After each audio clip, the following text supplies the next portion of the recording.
Hello दोस्तों, आप सभी का आरवी क्लासेज में स्वागत है। Class 10th human eye important MCQ question regarding board examination.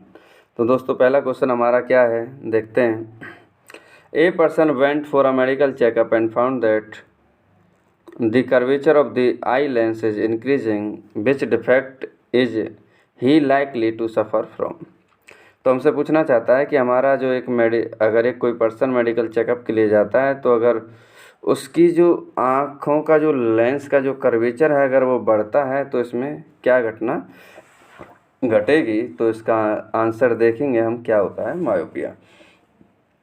Myopia और हाइपरमेट्रोपिया अगर हम इन समझें दोनों को, हमारे पास दूसरा है हाइपरमेट्रोपिया। तो मायोपिया को अगर हम ध्यान से समझें तो मायोपिया में क्या होता है कि हमारा जो आई लेंस होता है उसका जो कर्वेचर है वो हमारा बढ़ता है, मतलब इंक्रीज करता है कर्वेचर, और इसमें क्या होगा, कम होता है हमारा। अगर दूसरी सिचुएशन हम कहें कि इसको हम करेक्ट कैसे कर सकते हैं, तो करेक्ट करने के लिए इसमें हम किस लेंस का यूज़ करेंगे, कॉनकेव लेंस का। अगर कोई मायोपिया से अगर कोई पीड़ित है या डिफेक्ट है तो हम उसमें कॉनकेव का यूज़ करेंगे, और अगर हमारा हाइपरमेट्रोपिया है तो उसमें हम किसका यूज़ करेंगे, कॉन्वेक्स लेंस का। तो हमें 2 पॉइंट याद रखने हैं कि मायोपिया में हम कॉनकेव का यूज़ करते हैं एंड हाइपरमेट्रोपिया में हम कॉन्वेक्स का यूज़ करते हैं। सेकंड पॉइंट क्या है कि लेंस का इसमें जो कर्वेचर होता है वो हमारा इंक्रीज करता है, इसमें जो लेंस का जो कर्वेचर है वो हमारा क्या करता है, डिक्रीज करता है। तो next question is second. A person gets out in the sunlight from a dark room. He does his pupil regulate and control the light entering in the eye. वो ये कहना चाहता है कि अगर एक अंधेरे कमरे से कोई व्यक्ति बाहर निकलता है तो जब उसकी आंखों पे लाइट एंटर करती है तो क्या घटता है।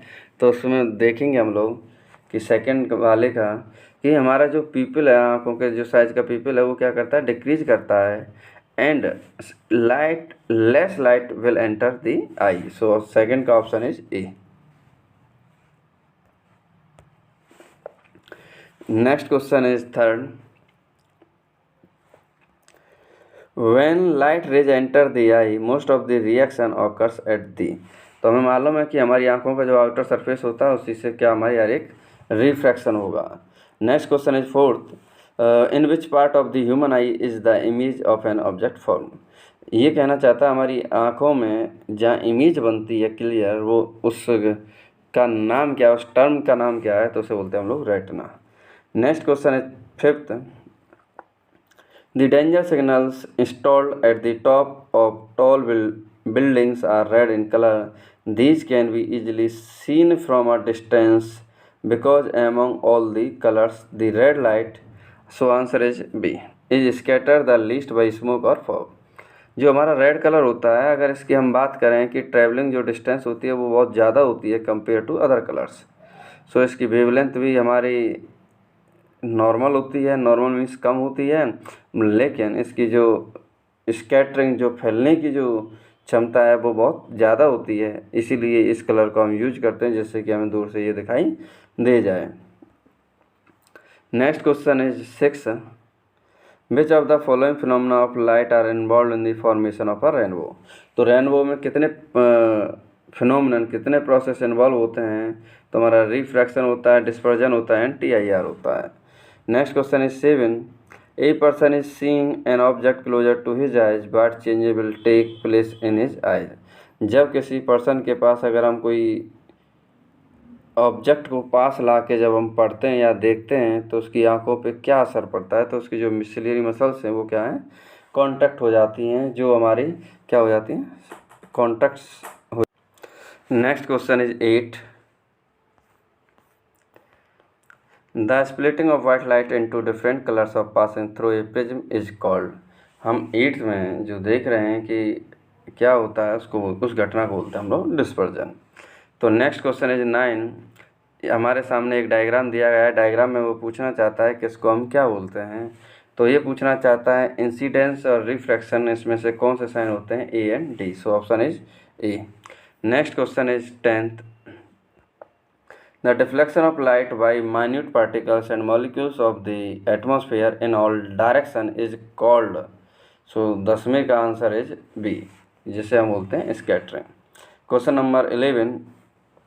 Which of the following phenomena contributes significantly to the reddish appearance of the sun at sunrise and sunset?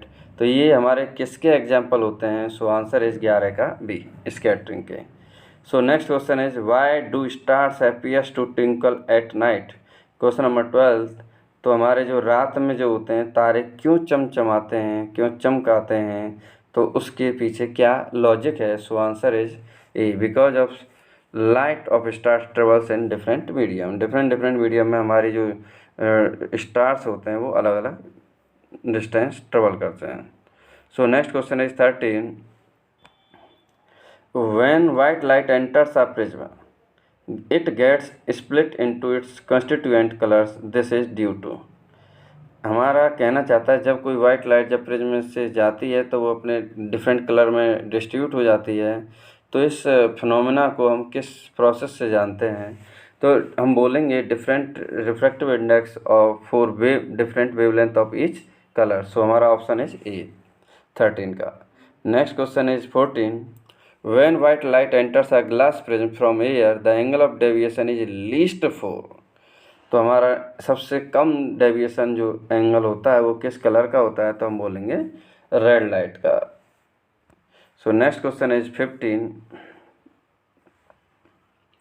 Which option justifies that the sun appears red at sunrise and sunset? So answer is, हम देखें तो हमारी जो red है उसकी जो wavelength होती है वो हाई होती है। सो ये जो डिस्टेंस है वो क्या करती है? हमारी लॉन्ग डिस्टेंस को ट्रेवल करती है। तो नेक्स्ट क्वेश्चन है 16, light at the noon the sun appears white as. तो क्वेश्चन नंबर 16 को हम देखें कि हमारी जो सन है वो दिन के टाइम वो हमारी जो रेज होती है वो कैसी नज़र आती है? वाइट। वाइट क्यों आती है? क्योंकि जो इसकी लाइट होती है वो लीस्ट स्केटर्ड होती है। तो नेक्स्ट क्वेश्चन है 17, twinkling of stars is due to atmospheric. तो क्वेश्चन नंबर 17 का answer is B, refraction of light by different layers of varying refractive indices. So next question is 18, so हमसे पूछना चाह रहा है कि जो इसमें एक्स वाई जेड हैं तो उनको क्या क्या नाम दिया गया है? तो हम बोलेंगे जो हमारे एक्स वाई जेड हैं, एक्स वाई जेड को अगर हम बात करें, अगर थोड़ा सा ध्यान दें क्वेश्चन में 18 का, तो 18 का अगर देखें तो हमें मालूम है, हमें एक पढ़े हैं विबग्योर। नीचे से जब हम ऊपर जाते हैं तो आर के लिए जेड के लिए हम क्या बोलेंगे? आर है, एक्स के लिए बी है एंड वाई के लिए इनके दोनों के क्या होता है? मिडिल में आता है। तो ऑप्शन इज, हम 18 का देखें तो आंसर इज बी, एक्स को हम वॉयलेट बोले नीचे वाला एंड जेड को हमने रेड बोला, तो बीच में क्या आ जाएगा? हमारा green. Next question is 19, so option is this A. हमारा ये पूछना चाहता है एक ग्लास प्रिज्म है उसमें हम कुछ ऑप्शन को कर सकते हैं टिक, तो ऑप्शन इज हमारा होगा बी। बी ऊपर वाला ए है, नीचे वाला बी है, so answer is B. Next question is 20, the image shows the ray diagram of a defected eye. So अगर आप डायग्राम देखो अच्छे से कि इसमें क्या हो रहा है कि जो हमारी आँख जो बननी चाहिए थी वो रेटिना पे बननी चाहिए थी, रेटिना से कहाँ है? बाहर बननी है। तो हमारी आँखों से इसका जो कर्वेचर है वो कहाँ जा रहा है? बाहर जा रहा है। तो वो पूछना चाहता है कि इसको कंट्रोल करने के लिए, इसको सही करने के लिए हम किस लेंस का यूज़ करेंगे? सो हम देखेंगे आंसर इज क्या होगा? डी। अब डी क्यों यूज़ किया गया है? क्योंकि डी में क्या है कि हम इसको क्या कंट्रोल कर सकते हैं। क्या कर सकते हैं? हम इसे कंट्रोल कर सकते हैं कि आँखों को क्या है, हम पास और ला सकते हैं रेटिना पे। सो option is D.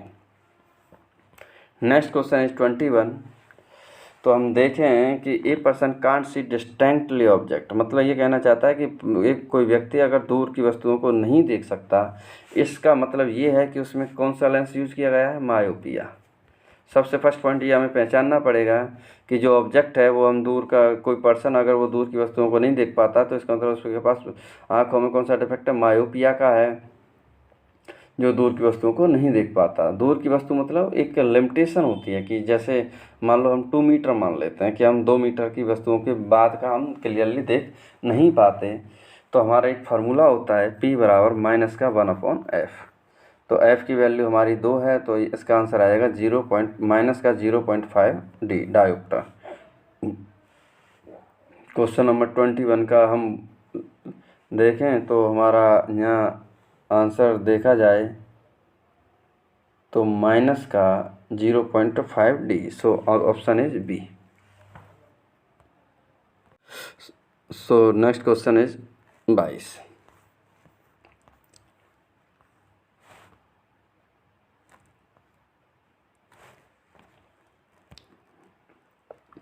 A student sitting on the last bench can read the letters written on the blackboard, but it is not able to read the letters written in his textbooks. Which of the following statement is correct?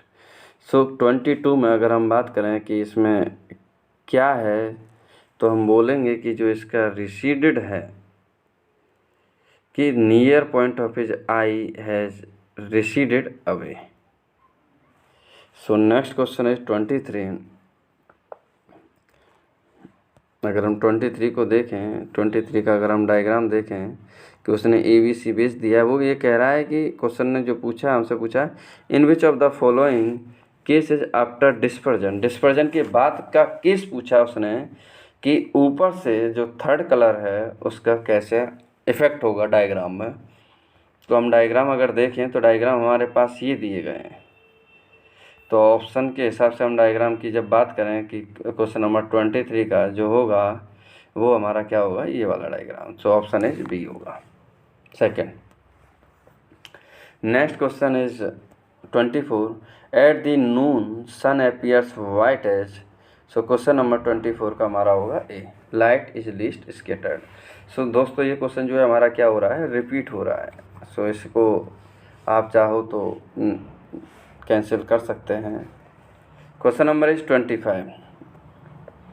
Which of the following phenomena of light are involve in the formation of a rainbow. तो rainbow के लिए हमने अभी देखा था, ये भी question हमारा अगेन फिर से रिपीट है। So next question is 26। Twinkle of stars is due to atmospheric. So question number 26 का answer is B.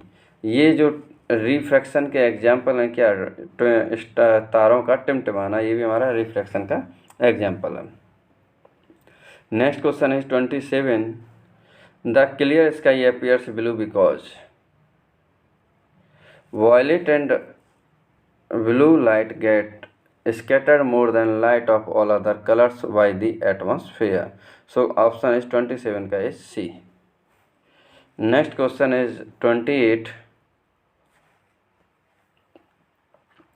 Which of the following statement is correct regarding the propagation of light of different colors of white light in air? So question number 28 का answer is C.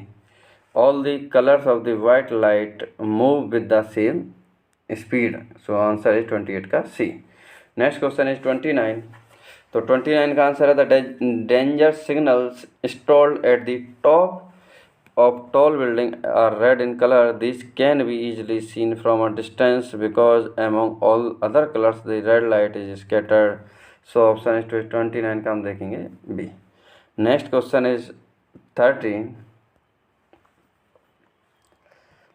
Which of the following phenomena contributes significantly to the reddish appearance of the sunrise and sunrise? So question number 30 का is B. So दोस्तों मैं sorry बोलता हूँ, इसमें कई question repeat कर दिए गए हैं, तो मैं अपने जो मेंबर्स हैं उनसे बोलूँगा कि ये क्वेश्चन बार बार रिपीट ना हो, तो इसके लिए मैं क्षमा चाहता हूँ दोस्तों, क्वेश्चन रिपीट हो रहे हैं। The bluish colour of water in deep sea is due to. So question number is 31 का आंसर इज सी, कि जो हमारा कलर है अगर हम सी के अंदर गहरी समुद्र में अगर हम जो हमारा पानी है वो किसकी वजह से ब्लूइश कलर दिखाई देता है, तो हम बोलेंगे scattering of light. So next question is 32। When light rays enters the I most of the refraction occurs at the outer surface of the cornea. So next question is 33. The focal length of the eye lens increase when eye muscles. जब हम eye lens की focal length को increase करते हैं तो हमारी eye muscles पे क्या फ़र्क पड़ता है? तो हमारी जो आई लेंस की जो मसल्स हैं वो रिलैक्स करती हैं एंड लेंस बिकम्स थिनर। हमारा लेंस कैसा हो जाता है? थिन हो जाता है। Next question is 34. Which of the following statement is correct? इनमें से कौन सा स्टेटमेंट हमारा सही होगा? सो ऑप्शन इज 34 का C. A person with myopia can see near by object clearly. So option is C. Next question is 35. A student traces the path of a ray through a glass prism for 4 different values of angle of incidence. Only analyzing the diagram, he is likely to conclude that the emergent ray. So 35 का अगर हम answer की बात करें तो हमारा होगा is always bend at the angle to the direction of incident ray. So 35 का answer is D. Next question है 36. 36 में पूछा गया है कि student is observing the diagram showing the path of a ray of light passing through a glass prism. He would find that the all angles of incidence the ray of light bends. So answer जब हम बात करें 36 का answer is A. Towards the normal while entering into the prism and away from the normal while emerging out of the prism. अगर हम बात करें ध्यान से देखें कि इसमें बोला उसने कि जब भी कोई रे हमारी इसमें एंटर करती है तो आप अगर ध्यान से देखें कुछ ऐसे होती है. ये इसका नॉर्मल है तो इसमें साफ साफ बोला है कि towards the normal when entering into the light. हमारी नॉर्मल की तरफ झुकती है और जब बाहर निकलती है तो वो हमारे प्रिज्म से क्या होती है? दूर निकल जाती है. देखो प्रिज्म नॉर्मल ये है और रेज हमारी बेस की तरफ जाती है. Next question is 37.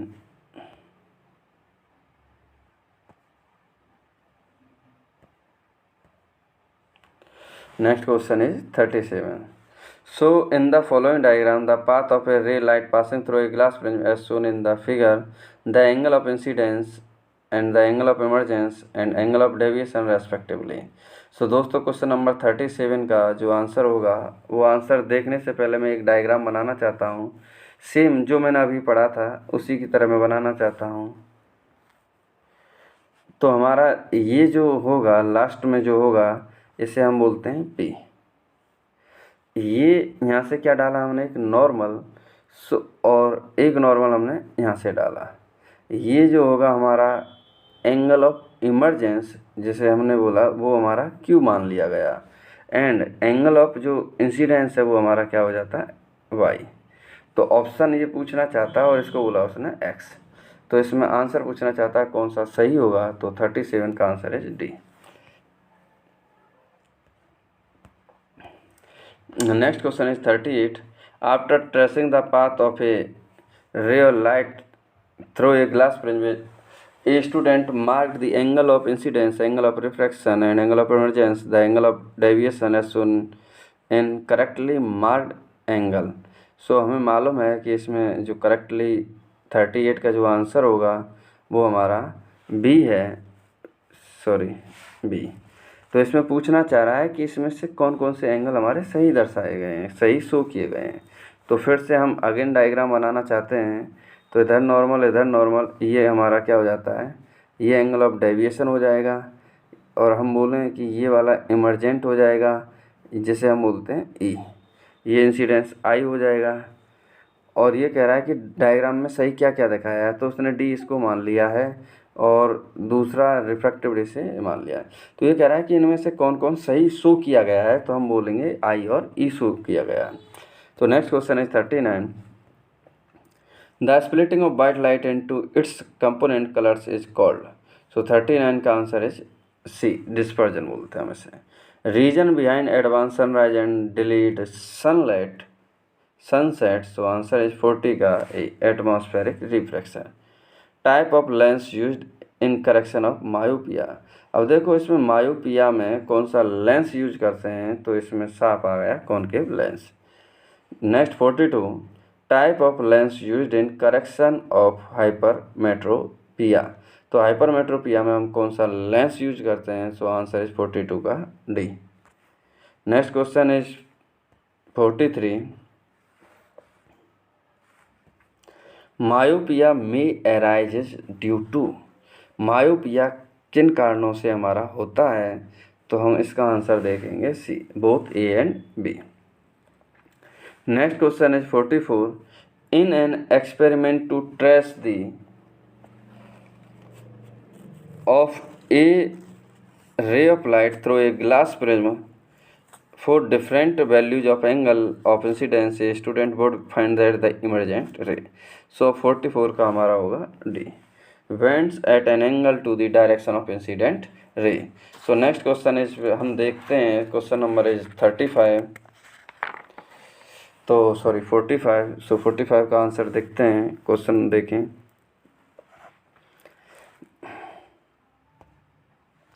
while performing the experiment to trace the path of a ray light passing through a glass prism, 4 students marked the incident ray at the emergent ray in their diagrams in the manner shown below.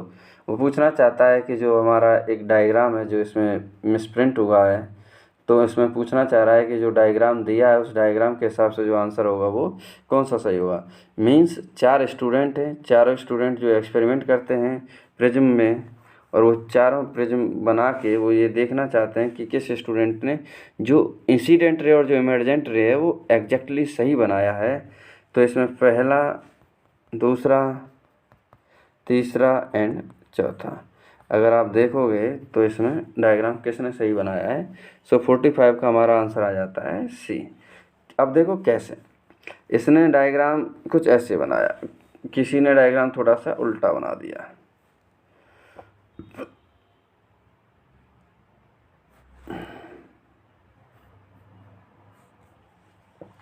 तो हमारा जो option diagram था जो वो हमारा third था, सी। 45 का हमारा आंसर है सी। नेक्स्ट क्वेश्चन है 46। A dark muscular membrane which control size of people. हमारा जो 46 है उसमें जो पीपल को कंट्रोल करने वाला कौन सा मस्कुलर मेम्ब्रेन होता है? So answer is B, iris बोलते हैं उसका नाम। तो 47 का least distance of distinct vision for normal eye. अगर याद रखें तो लीस्ट डिस्टेंस की बात की है उसने, तो लीस्ट कितना होता है? 47। अगर 48 की बात करें, फारदेस्ट को अगर हम तोड़ें तो फारदेस्ट का हमारा होता है इनफाइनाइट। नेक्स्ट क्वेश्चन है 49। Crystalline lens of people at old age becomes milky and cloudy, this condition is called. So 49 जिसमें बड़े बूढ़ों में जो हमें अक्सर करके दिखाई देता है वो कौन सा होगा? तो उसे बोलते हैं cataract. Next question is 50। The splitting of light into its component colours is called. So question number 50 का हमारा होगा डिस्पर्जन। सो दोस्तों आज हम जो है इसमें वीडियो में 50 क्वेश्चन ही हम डिस्कस करने वाले हैं। नेक्स्ट एक वीडियो में और हम 2 ही वीडियो लाएंगे इसकी, एक पार्ट ये है, दूसरा पार्ट। तो दोस्तों अगर पसंद आए आपको तो इसको ज़रूर कमेंट करें और बताएं कि अगले पार्ट में हम और अच्छे से अच्छे क्वेश्चन लाएं, तो उसके लिए थोड़ा सा शेयर करें एंड सब्सक्राइब करें। थैंक यू दोस्तों।